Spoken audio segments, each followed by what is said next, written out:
5 وقت کی نماز یہ میرے نبی کی آنکھوں کی ٹھنڈک ہے، 5 وقت کی نماز اس امت کی شان پہچان ہے۔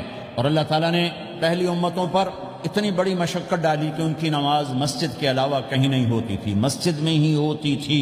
ہمارے لیے کتنی آسانی کر دی، جاب میں ہے مصلی بچھا نماز پڑھ، چلو مصلی بھی کوئی نہیں، زمین دیکھ اس پر کوئی گندگی تو کوئی نہیں ہے، بس زمین بھی تیرے لیے پاک ہے، چل نماز پڑھ۔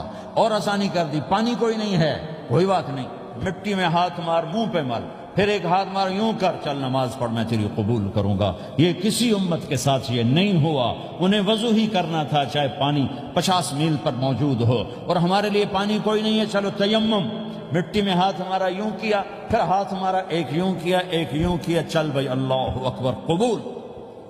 عمار بن یاسر رضی اللہ تعالیٰ عنہ سفر میں تھے، ان کو نہانے کی ضرورت ہو گئی، نائٹ فال ہو گیا، تو انہوں نے سوچا کہ ویسے تو آدمی کو وضو کی ضرورت ہوتی ہے تو خالی منہ پہ ہاتھ مارا اور یوں کونیوں تک، لیکن مجھے تو غسل کی ضرورت ہے، تو خالی اس سے تو کافی نہیں ہوگا۔ تو انہوں نے کپڑے اتارے، اکیلے تھے، ریت کے اوپر کبھی یوں لیٹے، کبھی یوں لیٹے، کبھی یوں لیٹے، 3-4 دفعہ یوں یوں اور یوں رول ہوتے ہوتے پھر انہوں نے نماز پڑھی۔ آئے اللہ کے نبی کی بارگاہ میں، یا رسول اللہ مجھے رات کو نہانے کی ضرورت پڑ گئی، تو میں نے کہا وضو کے لیے تو خالی یہ 2 دفعہ کرنا کافی ہے، تو یہ تو نہانا تھا، تو میں تو ریت میں خوب رول ہوتا رہا۔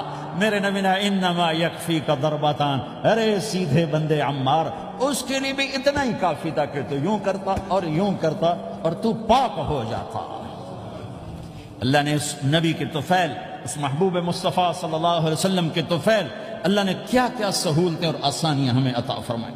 پھر نماز 4 کی 2 رکعت کر دی کہ بھئی تم مسافر ہو 2 پڑھو، روزے میں سفر میں روزہ معاف کر دیا، بعد میں رکھ لینا، بعد میں رکھ لینا، قضا کرنے کو حکم، بالکل چھوڑنے کا نہیں۔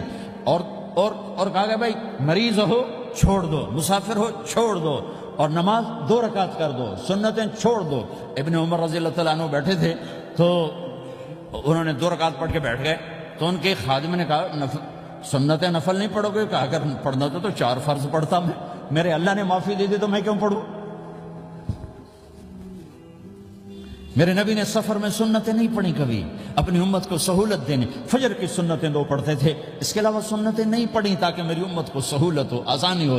ایک دفعہ بارش ہو رہی تھی اور کوئی جگہ نہیں تھی نماز پڑھنے کے لیے، تو آپ نے اپنی اونٹنی کو آگے کیا اور اس پر بیٹھ گئے، بیٹھے ہی تھے، پیچھے صحابہ نے اونٹنیوں پر ہی صفیں بنائیں، اور یہ نماز اونٹنی پہ بیٹھ کر ادا کی گئی بارش کے اندر۔ نماز اونٹنی کے اوپر نماز بھی ہو گئی، رکوع بھی ہو گیا، سجدہ بھی ہو گیا، سلام بھی ہو گیا۔ پہلی امتوں کے لیے نہیں تھا، سجدہ ہی کرنا پڑے گا۔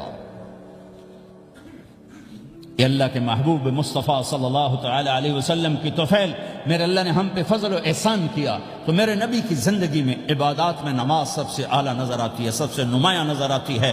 اور پھر بازار میں، گھر میں، دفتر میں، ماحول میں میرے نبی کے اخلاق، یہ زندگی کا دوسرا روشن پہلو ہے۔ میرے نبی کی ساری زندگی 2 لفظوں میں آتی ہے، عبادت اخلاق، عبادت اخلاق، یا 2 اور لفظ، حقوق اللہ حقوق العباد، حقوق اللہ حقوق العباد۔